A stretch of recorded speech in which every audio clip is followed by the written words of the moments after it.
In the past 2 years and a half, we've built and grown a go-to-market agency from 0 to over 6 million per year. It took 31 months, and in this video, we share the story of our agency called Like You, break down how we hit these numbers, and describe what we would do if we were starting from scratch all over again. So let's jump right in. The first phase of Code Like You was going from 0 to 1. In this case, that meant going from 0 to 6 clients and 0 to around 15,000 euros per month in revenue. So I bought the domain codelikeyou.com in 2020, but it's only in January 2023 that I went full-time on Code Like You. And the reason I decided to launch a cold email agency was that cold emailing was an activity I had done in most of my past jobs and previous business endeavors. I ran outbound to find clients for a Facebook ad agency I launched in 2019. Spoiler, it failed. I used Call Outreach to promote an online lottery I started in the UK. It actually also failed. And I used cold emails to find clients for a pet GPS tracking company and an AI agency I worked at.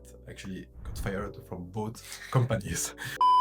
So the takeaway here is that most people look outwards when it comes to identifying business opportunities. But in my opinion, you should look inwards. And by that I mean, what's a skill you've developed over the year that you could monetize? Now, if you want to know if your business is viable or has potential, you should look for clients as soon as possible. Sure, you can build a fancy website, set up your social profiles, ask feedback to your friends and family, but you'll only know your business is worth pursuing, whatever people's opinion, if and when someone puts money in your pocket. Funny enough, the initial idea for Code Like You wasn't to launch a cold email agency. My goal was to generate affiliate revenue by sharing valuable content around tools. But what happened instead is that I started getting requests from people asking me if I could run the systems I was describing in my content. I was saying no all the time until I actually needed the money. So this one time, I said yes, and Code Like You, the cold email agency, was born. So this relates to why you need to find clients as soon as possible. I had an idea for what I wanted to build, but the market had another idea. As I delivered the service for client 1, I realized I could probably handle 5-6 on my own and generate 5 figures per month. So I started looking for clients by doing,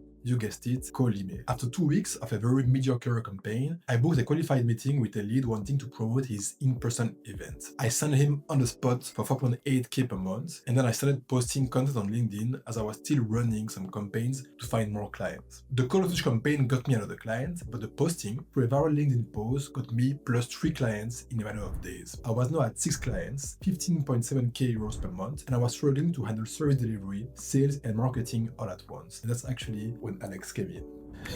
So at that time, I was actually working at WorldCoin, making around 80k euros per year in Berlin. And despite being happy with my situation, I could feel that I was lacking something. So that's when I had a call with Mish, probably one of the most important conversations in my life, where I told him I was thinking of quitting my job and wanting to do something around AI. During the conversation, Mish told me something I will never forget. He said, you know, among all of our friends, you're the only one I've ever seen as a competitor and as someone that could beat me. But if you stay as an employee, you will never do it. I also saw a massive opportunity coming. AI was becoming kind of mainstream. GPT-3 had just released, and I thought if there is a good moment to actually finally launch something, it should be now. AI felt like what the internet was for the previous generation. So I told myself, okay, I'm going to record a TikTok video about AI tools every single day to get started. Mish was always telling me about that new AI tool called Clay that everyone was talking about. I wanted to learn it, but Mish was quite busy, so I spotted an opportunity that would make everyone happy. Niklas, one of my best friends, had a super successful recruitment agency in Germany at the time. He actually works with us at Code Like You now, but that's for another story. Back then, he was managing his recruitment agency, and I would tell him all the time about my friend Mish, who was running some prospection services. So I had this idea. Let's all benefit from this. On one hand, Nick needed outbound services, Mish wanted to make more money, and I wanted to learn Clay. What if I implement Clay for cheap for Niklas, while Mish teaches me how to use Clay? And then Nick could simply pay Mish. We all got what we wanted out of the deal, and that's how I actually got started with Clay. I watched a ton of videos from Eric, plus a ton of Loom that Mish actually recorded for me. After this, I offered to Mish to help him for free with a business because I thought I could actually contribute a lot. I come from a strong operational background, and Mish has this ability to work under chaos and always find new revenue stream or new acquisition channels. And where I actually thrive is in building systems for scale. LinkedIn content was starting to generate a good flow of leads for us, but Mish was actually spending tons of time designing visual assets on Canva. I found Clara to outsource a design which allowed me and Mish to post way more often, 5 times per week. Our email infrastructure setup was still very manual at the time, so that's a pretty big topic, but if you want to make cold emails work at scale, you need to create secondary domains, mailboxes, and set set up technical records such as SPF, DKIM, and DMARC. I will pass you the details on what that means, but it's the difference between getting 70% plus of your email delivered versus most of them hitting the spam folder. So you need to do this, but it takes a lot of time. I managed to build some automations around it, teaching myself Make, so we wouldn't spend so much time on it. Naturally, I also started taking clients on my own. As Mish could spend more time on marketing and selling, we managed to scale to 14 clients just between him and I. At that point, I realized we wouldn't be able to scale if we had to handle all the services delivery on our own.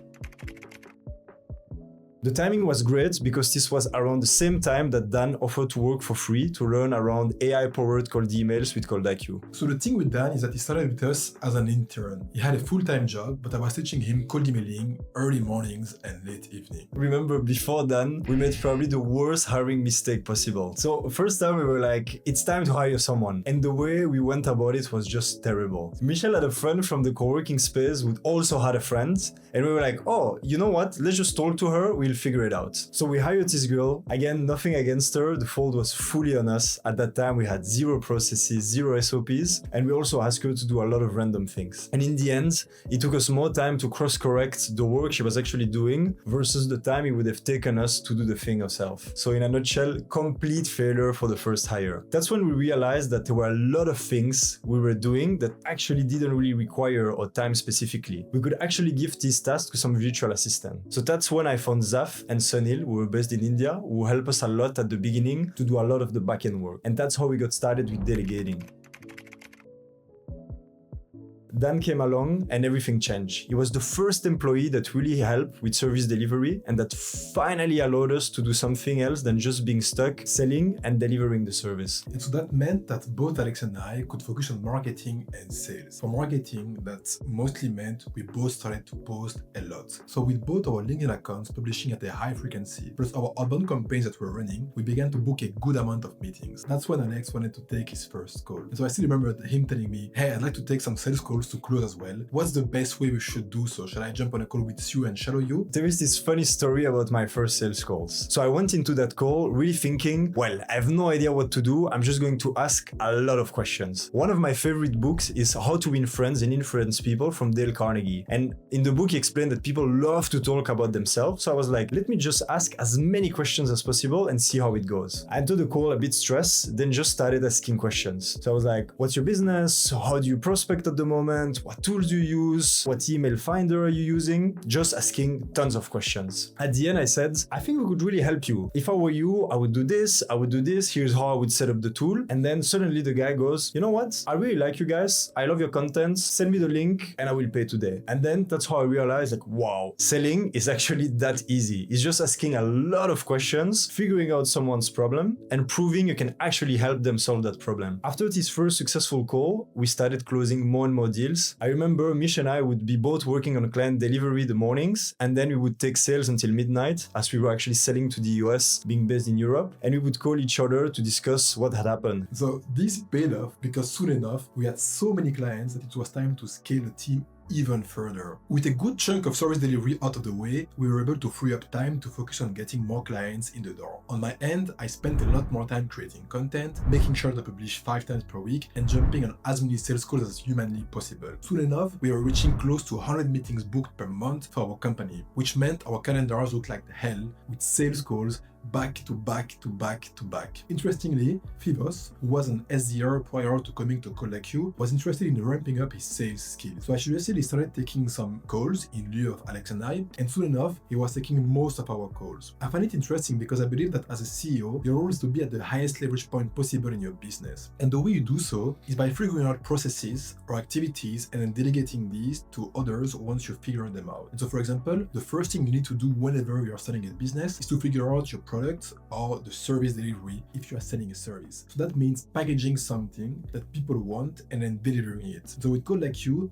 that meant delivering sales prospecting campaigns because this is how we get started. But the thing is, at some point, you hit a cap. You likely can only deliver prospecting campaigns for, say, 8 clients at a time. So the limit for how many clients you can have as a business is 8 clients. So if you spend all of your time selling, you likely can find 30 plus clients in the same time frame it takes you to deliver for 8 clients. What that means is that selling is a higher leverage activity than service delivery for you as a founder, because you can sell to the point that several people handle 7-8 clients each. But even selling has its limits, because even when you take calls all day, all week, there's just a finite number of calls you can take. So if you delegate selling and focus on filling calendars for salespeople, for example, through content, now the entire organization can take on more sales calls. In the same time it takes you to take, say, 50 sales calls per month, you can likely market your company to the point that it books 150 sales calls. So what that means is that marketing is a higher leverage activity than selling, because you can market to the point that several sellers jump in 50 sales meetings per month. Thus, the cap of how many clients you can take increase again, because you can now book 150 meetings so that each seller takes on, say, 50, so that each person in the service delivery can handle 7-8 clients. And because you have lots of sellers,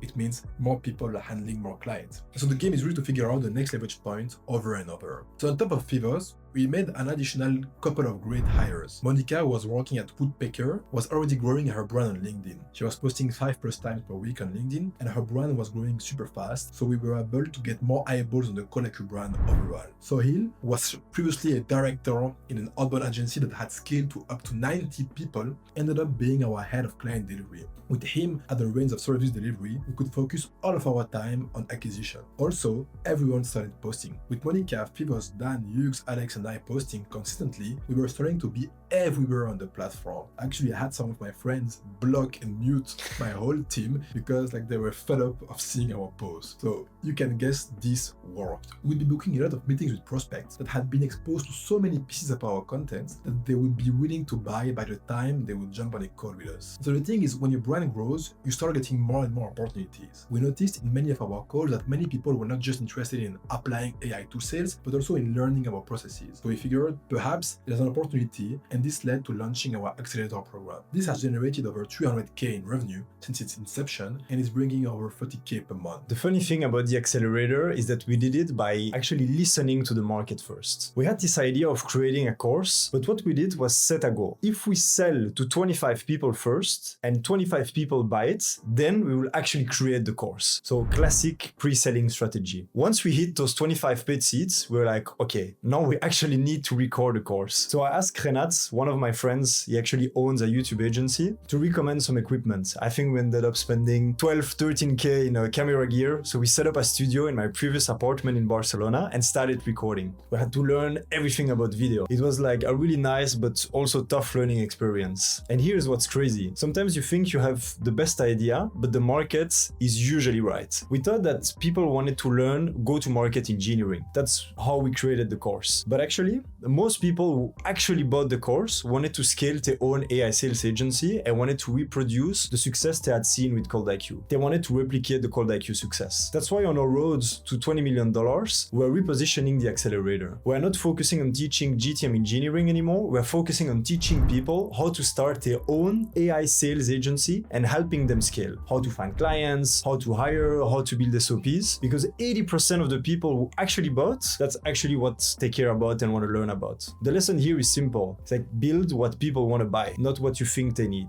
The market is not always right, but in most of the cases, you should listen to the market. And funny enough, with the accelerator program, I remember jumping on calls, just to actually add something to your point. And then people, they would jump on these calls because they would want to have some advice on their outbound campaigns. And then before they would be sort of asking about this advice, I'd sort of ask them some questions around how's your agency going? What are you doing to market it? How is it going operational wise? And then just start giving some advice, more so about agency building than the actual service delivery that involves GTM engineering. And people would be like, oh yeah, I had some question about GTM engineering, but can you just continue about this sort of agency building tips? So I was like, oh, okay, that's interesting. That's not what you bought, but that's actually what you they want. Right? Yeah. So I guess indeed, to your point, listen to the market. We also realized that setting up an email infrastructure was an issue for many outbound teams. Thus, we decided to package our internal product as an offering for teams that were not technical enough to set it up on their own, or just didn't have the time to do it. This birthed our email infrastructure offering, which now generates over 60K every month. As we started experimenting with our own GTM, we realized that combining ads on top of our existing content plus outbound campaigns was generating very strong results. That's how we decided to add LinkedIn ad services to our offering, which combined with outbound is responsible for many client success stories, including having generated 472K at over 3x ROI for our clients in the 6 months. To be completely honest, even though these sound like success stories, it's difficult to know what would have happened if we hadn't added those new service offerings. Perhaps we would actually be further away with our agency. As we grow your company, you will see more and more opportunities coming your way. Over time, you learn that the right move is learning to say no, even when these opportunities seem more sexy than the one you are currently pursuing. So I don't know if it's the same for you, but like my biggest lesson for 2025 is that the more revenue you make, the more shiny objects you have. So there is that concept Alex Hormozi is always talking about. It is the woman in the red dress from the movie Matrix. Yeah. And I think 2025 is probably the year where I've seen the biggest amount of women in the red dress.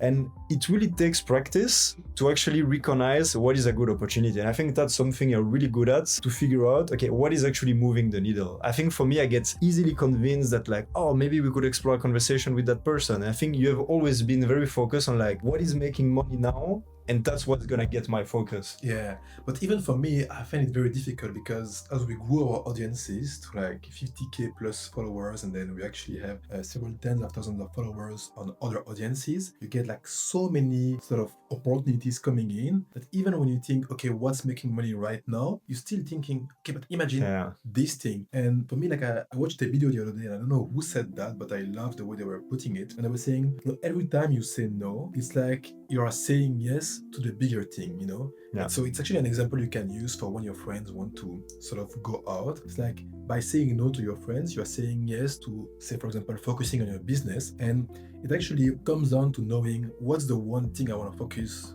most on, what's the most important thing in my life. And then every time you say no to some other thing, it frees up some time for you to focus on this thing. And so I think that's sort of what people need to learn as they scale. We've actually definitely made a lot of mistakes in that way, but it's definitely like one of my biggest business lessons over the last few years. Sometimes a bit counterintuitive, because when you get started in business, I would say it can also be the other way around, that you want to say yes to a lot of things because you don't have so many opportunities. So you should talk to people to understand a bit the market, have like interesting conversation. But the more you grow, the more requests you're gonna have, and the more you really need to build that muscle to recognize what's worth your time and what's not worth your time. Yeah. In the same way we experimented with new monetization methods, aka new offers, we also experimented with new acquisition methods. And the most successful one for us being outbound, which equals mixing inbound and outbound. And this has been our best acquisition strategy. So the idea here is simple. You publish content over social media, and whenever someone visits your website, engages with your post, sends a connection request, views your profile, or just follows you, there's an opportunity to re-engage them and sell them something, as it's signaling that they are likely more interested than someone who doesn't know about you. And so for the pitch for them, so the pitch for them is pretty straightforward. If someone likes your post and they are an ideal client for you, you can simply send them a message along the lines of, hey, looks like you enjoyed my latest post on AI sales prompting techniques. I'm curious whether something specific caught your attention, and I'm always open to chat. Here, the idea isn't really about pitching your offering super hard, but more so starting a conversation with potential buyers. And when it comes to sales, it's no secret that the more conversations you have, the more deals you close. Look, before we talk about the vision for the future of ColdIQ, we also want to be honest with you. You can grow as high as you want in business. You are never protected from bad news. So 2 months ago, we had this really tough conversation with Dan and Fivos. These were the two of the most important people in the business. But recently, we had felt that they were not super committed to the next phase of growth in the business. They seem a bit scattered, not very motivated. At that time, we were traveling in the US, and one night at dinner, they announced that they wanted to launch a business, which we actually later found out was a competitor. And that's probably one of the biggest disappointments in my life, because we had done a lot for them. And that's kind of also one of the problems with the agency world, is that the moat is pretty low and anyone can just go start their own business. Today it's fine. We don't want to talk badly about them. The market is big enough. We wish them well. There is enough money for everyone. But getting betrayed from the inside always hurts. Now, we've made peace with it, but sometimes you realize that no matter what scale your business is at, there is always going to be problems, always challenges, always disappointments. What really matters is that you can fail, you can be disappointed, but you just need to keep walking, one step after the other, never stalling.